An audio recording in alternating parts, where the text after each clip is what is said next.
sir, what really made you to be part of Bhulbulaiya 2 and how was the experience being part of that project? Feels wonderful being a part of Bulbulia. Bulbulia first itself was a very fantastic film.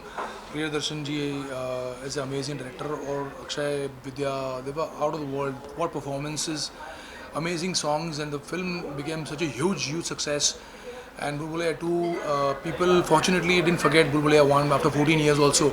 They still remember, and I think that's what worked in our favor. The name itself, Bulbulia 2, of course, and songs जो हमारे हैं मेरे ढोलना and हरे राम हरे कृष्णा और Anjulika Manjulika this factor was the same, otherwise the story was completely new, nothing like the first one. That's what I think worked in our favor, and being a part of such a lovely franchise felt good. ये जो sequel का format है ये कितना ज़्यादा आपको genuinely logical लगता है और एक दूसरे एक्टर के साथ सपोजली एक्टर हुआ मेक अ सक्सेसफुल सीक्वल और फिर दूसरे सीक्वल में दूसरे एक्टर को कास्ट करना वो कहाँ पे लॉजिकल लगता है? It's not exactly a sequel, it's a franchise. I think थोड़ा फ़र्क है इसमें. मैं मानता हूँ कि वो it's not exact, the story is completely different and new. एक कहानी पहले से पूरी अलग है, कोई रिलेशन नहीं है दोनों में. टाइटल जैसे मैंने कहा सेम है, बुलबुलैया, बट जो टेक है एज ए डायरेक्टर का जो टेक है वो पूरा अलग है.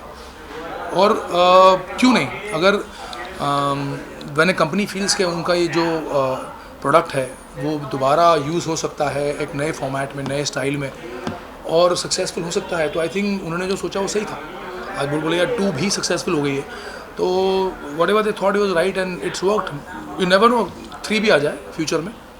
तो सर ये पैंडेमिक में शूट करना उसके बाद अब रिलीज होना ये कितना डिफिकल्ट था? हाँ, डेफिनेटली डिफ़िकल्ट तो था. जब 2020 में हमने शूटिंग शुरू की थी इसकी, तो अगस्त 31 को 2020 में रिलीज़ करने का प्लान था. तभी बहुत ज़्यादा बज़ था इसका, फिल्म का, बुलबुलैया को लेकर बहुत बड़ा बज़ था कि अगस्त में आ रही है पिक्चर. लेकिन अनफॉर्चुनेटली हमने शुरू किया, उसके 20-25 दिन शूटिंग में ही हमारा लॉकडाउन लग गया. शूटिंग बंद हो गई, 6-7 महीने तक कोई शूट नहीं कर पाया. उसके बाद सारी डेट्स सबकी यहाँ वहाँ उथल पुथल हो गई. उसके बाद मैंने मुल्की सीरियल पकड़ लिया, मुल्की सीरियल शुरू हो गया मेरा. उसके बाद कार्तिक, तब वो सबकी डेट्स बिखर गई.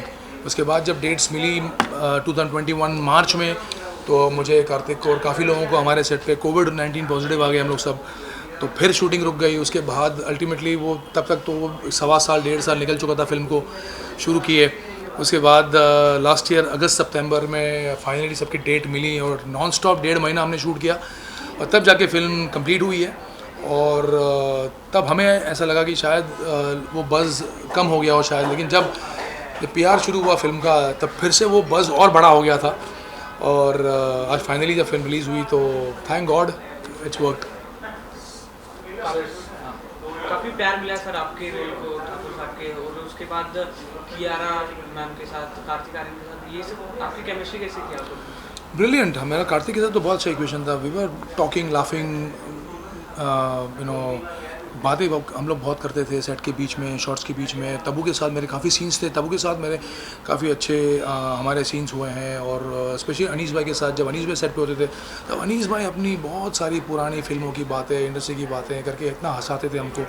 उनके एक्सपीरियंसेस, अनीस भाई ने तो 60 से ज़्यादा फिल्में लिखी हैं जो सुपर हिट्स हैं. उन्होंने इतनी सारी सुपर हिट फिल्में डायरेक्ट करी हैं, तो अनीस भाई का तजुर्बा सबसे ज़्यादा था इसमें. अनीस भाई एक लेजेंड है अपने आप में, और इतने बढ़िया उम्दा डायरेक्टर हैं जो इतने एक्सपीरियंस उनको है कि उनसे बातें हम सुनते थे तो इतना हम सीखते थे सुन के. तो बहुत मज़ा आता था काम करने का उनके साथ. वो जो हंसाते थे, राजपाल और संजय मिश्रा जब सेट पे थे तो मतलब सोने पे सुहागा था.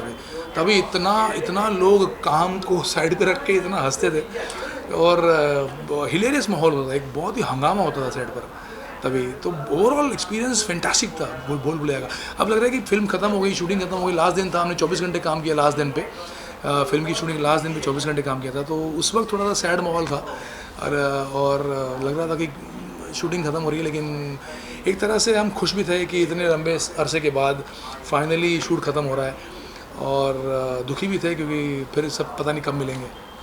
So you are working in industry for the 22-25 years and 25 साल हो गए.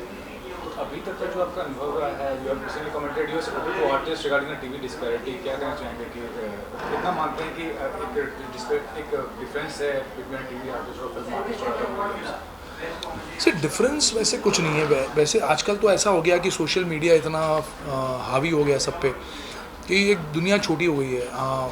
लोग इतने अवेयर हो गए हैं गुड कंटेंट को लेकर कि ऑडियंस को बेसिकली टीवी में हो, फिल्म में हो, ओटीटी में हो, कहीं भी हो, या आपकी रील्स क्यों ना हो इंस्टा की, लोगों को अच्छे कंटेंट देखने हैं, अच्छा काम देखना है। तो अच्छे काम को लेकर बहुत ज़्यादा अवेयरनेस आ गई है लोगों में।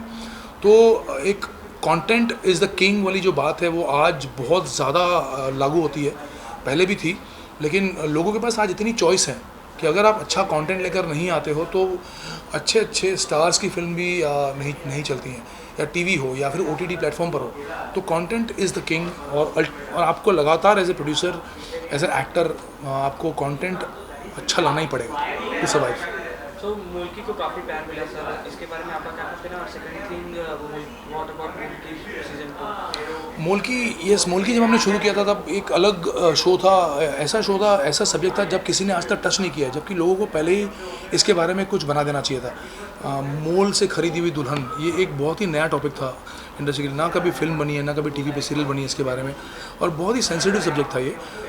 जब शुरू किया तब हमें ये नहीं अंदाज़ा था कि ये बच्चों में भी फेमस हो जाएगा ये शो, छोटे बच्चों में। तो ये छोटे बच्चों में फेमस हुआ, बड़ों में भी हुआ फेमस ये।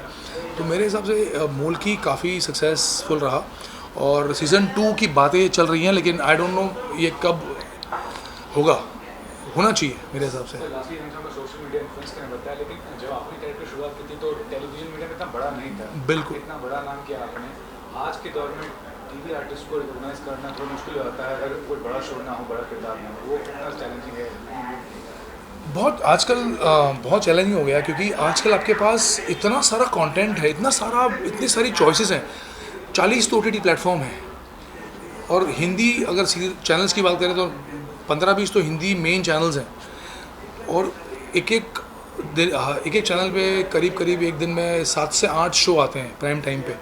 तो आप गिन लीजिए 50-60 शो रोज़ के टेलीकास्ट होना अलग अलग चैनलों पे, इतना सारा ओटीटी पे कंटेंट होना, और उसमें अगर आपको जगह बनानी है अपनी, तो या तो शो बहुत ज़बरदस्त हिट हो जाए रातों रात, या आपका काम ऐसा अलग सा हो कि लोग आपको नोटिस कर लें।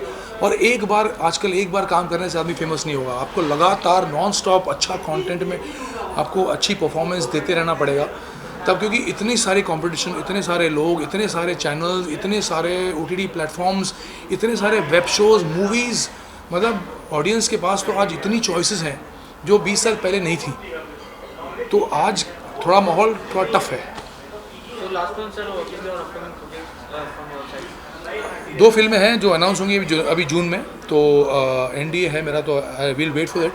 2 और फिल्में हैं अच्छे डायरेक्टर के साथ, तो मैं, और एक टीवी शो है, लेकिन फिर वही बात होती है कि टीवी और फिल्म आजकल इतना डिमांडिंग हो गया है डेट वाइज के दोनों में से फिर एक किया जाए, नॉट बाई चॉइस, बट लेकिन क्या करें, क्योंकि जब मैंने एक्सपीरियंस किया लास्ट ईयर कि मुल्की के साथ मेरे भूल भुलैया का शूट था, लेकिन वो डेट की मारामारी में पसीने छूट गए थे। तो आई थिंक फिल्म जो मेरी है अभी अच्छे प्रोजेक्ट्स हैं, let's see how it goes now. If you want to say audience को कुछ बोलना चाहोगे आप? I just want to thank you for giving so much love to Bhul Bhulaiya, liking me on big screen and accepting me in a big way. So thank you so much. Keep watching me, keep loving me, and all the best. Keep doing good work. Thank you so much. Thank you so much.